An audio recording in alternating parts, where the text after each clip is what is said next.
Hey everybody, you are tuned in to Hanging with H2ZHW, the show that is a place for people who love all kinds of music.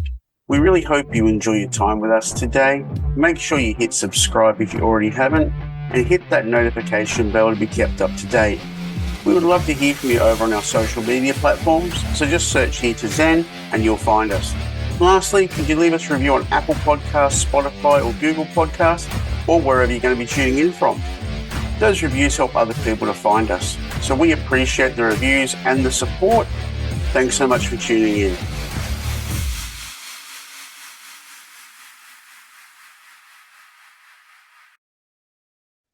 So, congratulations on your second book. How's the response been to it so far? Been great.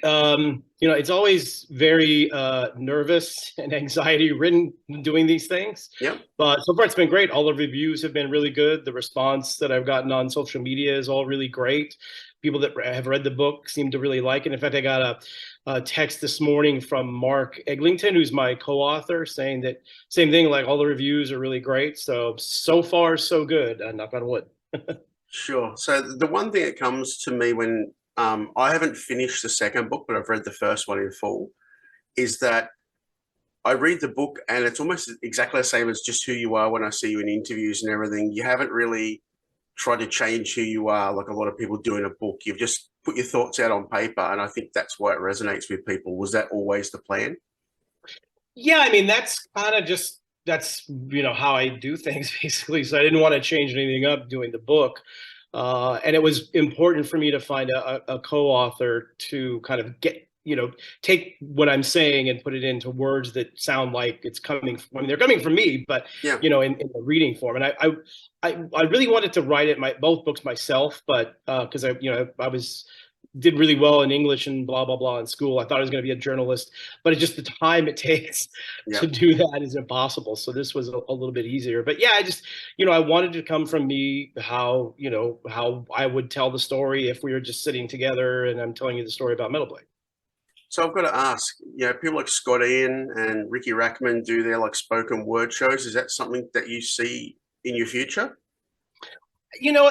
Those sort of things I never really think about. The same thing with even like writing a book. It's like it's not about me. It's about the bands and the label, and I'm not that person necessarily. Yep. But the book was super fun to do, and I've done podcasts, I've done all these other things. So I suppose if somebody came, I mean, I'm talking to people about all sorts of crazy stuff. So I suppose that if somebody came to me and asked me to do something like that, I'd be amenable to it. I've hosted various events and stuff, so I don't mind speaking in front of people. So we'll see. Cool. Well, you say you've done crazy stuff. Who would have thought that 40 years ago you'd still be running a record label in the days where record labels don't really exist? Yeah, right.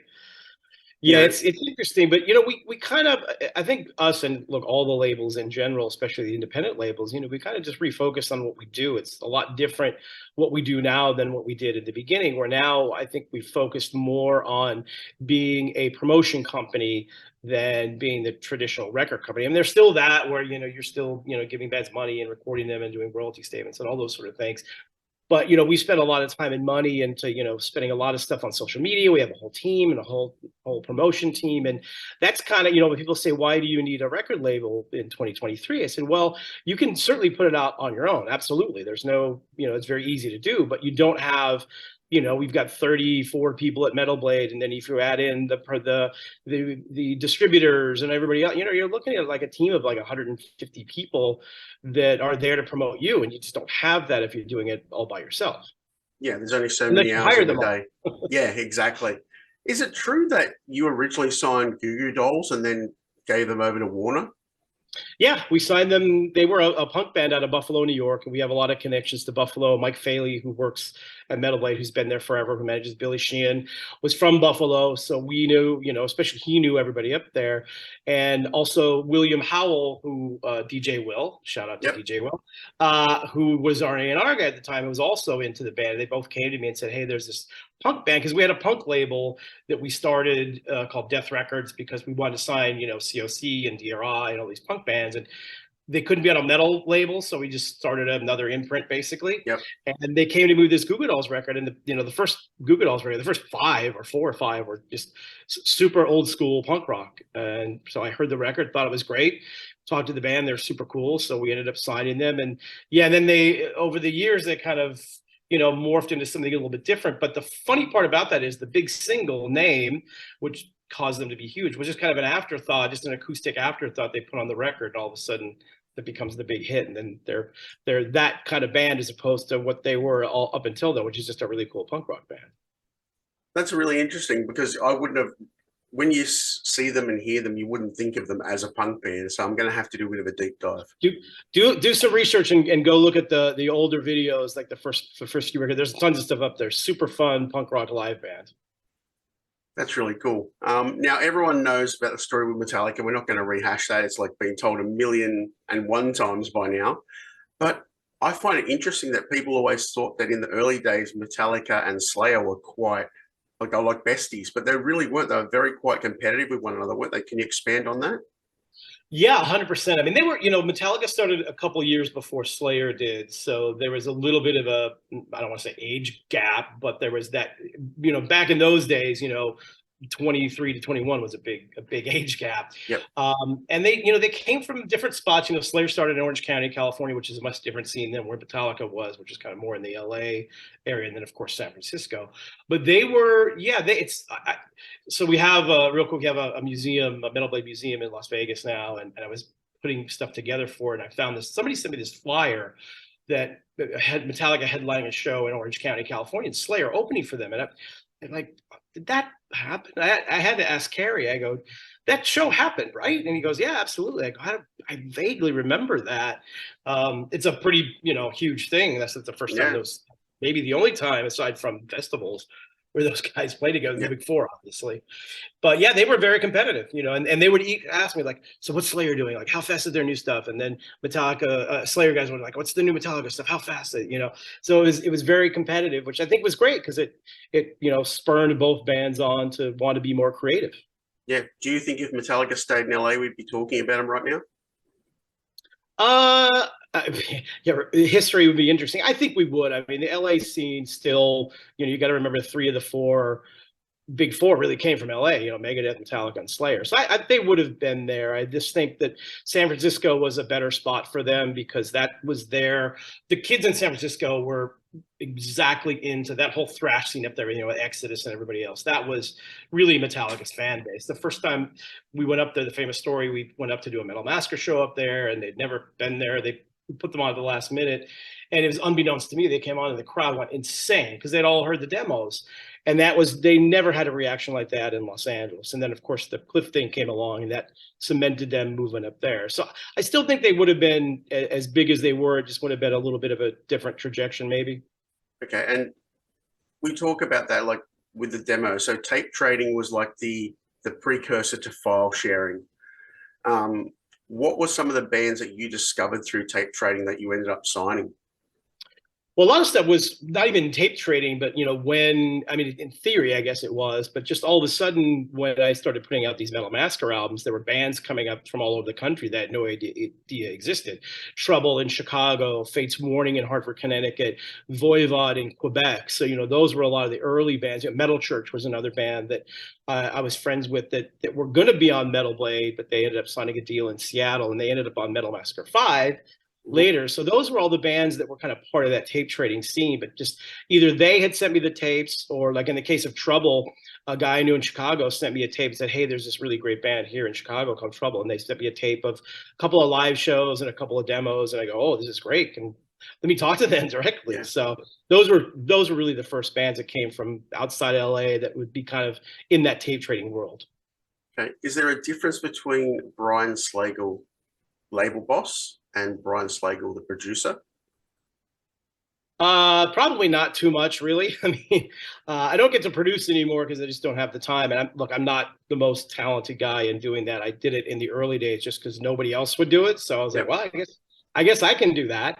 But it was fun being in the studio. I love being in the studio, but I just don't have the time. But it's pretty similar. I mean, even though we work with all the bands, I like to believe that we're all, and I think we all are all really good friends. So it's a very friendly atmosphere. Every time I was in the studio with whatever band, it was all pretty friendly. I mean, there's, every once in a while where, they might say, hey, we really like this. I'm like, I'm not so sure about that. But I don't think I ever had one argument with a band ever in the studio. And I mean, honestly, probably in the 41 years, I could probably count on both hands the number of arguments I've had with bands. That's good. It's luckily pretty rare, but I don't like to argue anyway. So yeah. Okay, so music or business in general is all about chances, but the music business tends to be about a lot of chances. What's been the best chance you've taken that's paid off? And what's been that one that slipped through your fingers that you thought was going to be big? Oh, well, there's so many of those. I mean, the Goo Goo Dolls obviously one that we never expected to be as big either. But it's hard to say because, you go into these things not expecting, you go into it from me just saying, hey, I like this band and I want to work with them and I want other people to hear what I hear and I want to expose them to the rest of the world. That's kind of been the mantra really since day one. So, I mean, you can just look at Slayer and Cannibal Corpse and Amon Amarth, all the bigger bands. I mean, certainly those are all bands that we took a shot on that nobody knew who they were. And they kind of came, from the bottom and they've ended up having a lot of success. So there are those. And then, I mean, there's countless bands, honestly. And I talk a lot about in the second book because people ask me want to hear about more obscure bands. So I talk a lot about some of the more obscure stuff in there. And those are bands that we thought, like, why wasn't that band bigger? Like a band, for example, like Sacrifice in Canada that I thought was one of the best thrash bands in that whole thrash movement. But they just, not the right place, not the right time, not surrounded by the right people. There's a lot of that stuff. I mean, King's X is another example. We came in a little bit later after they had been dropped from Atlantic, but we thought they still had a lot to prove and a lot to do. And even though the 90s were not great for metal and King's X wasn't really a metal band, we kind of thought, well, with everything that's going on with that whole movement, I mean, Chris Cornell's favorite band was King's X. Like a lot of these guys were so influenced by them. We thought for sure this is gonna happen. It just never did. They're still around making great music and playing great shows, which is great, but they never really had the success that I think most people think they should have had. Yeah, that's the one band actually I think I'm astounded that the mainstream didn't latch onto at all. Yeah, I mean, there's probably some reasons there that you could figure out, but yeah, it should have been huge. So what bands are exciting you now? There's a lot. I've been really kind of super stoked by a lot of new stuff that not only we have, but other stuff that's coming out. I mean, on our label we've got so many, but Entheos, Ingested, Capra. There's another band that I'm completely in love with now called 200 Stab Wounds. That's really, really cool. I saw them play at PsychoFest in Vegas in August, and I'm old. I've seen a million shows. I don't get super excited about stuff often, but they blew me away. They just blew me away live. And I just heard the new record last week. It's really, really good. And then you've got other really cool bands too that aren't even on Metal Blade that are great, like the Indian band Black Veil Cult, I think it's called. And then there's Creeping Death. There's Frozen Soul. There's so many good bands out there right now that are in that kind of 20-something world that I think it's the metal thing is pretty exciting right now with all these new bands coming out. There's a bunch of stuff in Europe. There's stuff coming from everywhere now, which wasn't really the case. I mean, it was happening, but I think now there's more really good bands coming up than I've seen in a long time. That's awesome. Now we're going to finish up for the day. So if a new band comes to you and says, we only need one piece of advice to run with from Brian Slagel, what would it be? It's pretty easy. So what bands have to realize is that we record labels, managers, agents, lawyers, we work for you. You don't work for us. I think it's a big misconception a lot of bands have. They think, especially with the label, that they're working for us. No. We work for you. So you need to have it in your best interest that somebody in your band, doesn't matter who it is, just one guy needs to know business, because ultimately you're responsible for your business. We asked earlier why some bands didn't get bigger, because a lot of bands just, hey, I'm in a band, I got signed, I don't want to deal with the business, I just want to be big. It's just, that's not going to happen. Every single major band, whether it's the Rolling Stones or Metallica or U2 or whoever, there's a guy in that band who knows all about the business, who's orchestrating everything, and you working with everybody else to make it happen. So that's more important. Just read a business book, learn. And then my other real quick thing, it would be, it's okay to listen to and be influenced by the people you like, but don't try to sound like them. Try to have a unique, different sound. Like I was talking with some friends of mine here last night about this band Sleep Token, which, you know, is blowing up huge everywhere. It's not really my thing necessarily, but I get it because it's so different from anything else. And ultimately, you know, you look back to, you know, Metallica and Slayer were different, and Iron Maiden, you know, all the bands that we've grown up to love and have become huge. They're all, at the time they came out, were different than what everybody else was doing. So that's super important to do these days still. Awesome, man. Again, congratulations on the second book. I'm sure there'll probably be a third book at some point. I reckon there's still lots to go. And yeah, people are asking already. We'll see. And maybe some spoken word stuff in the future. But thanks for your time. Thanks for your advice. And can't wait to see what's new from Metal Blade, because I'm sure there's plenty more in the pipe. Appreciate it. Thanks so much. Sorry for the delay getting on here, but I appreciate it. Man. Thanks. Have a good day. Bye. Take care. You too.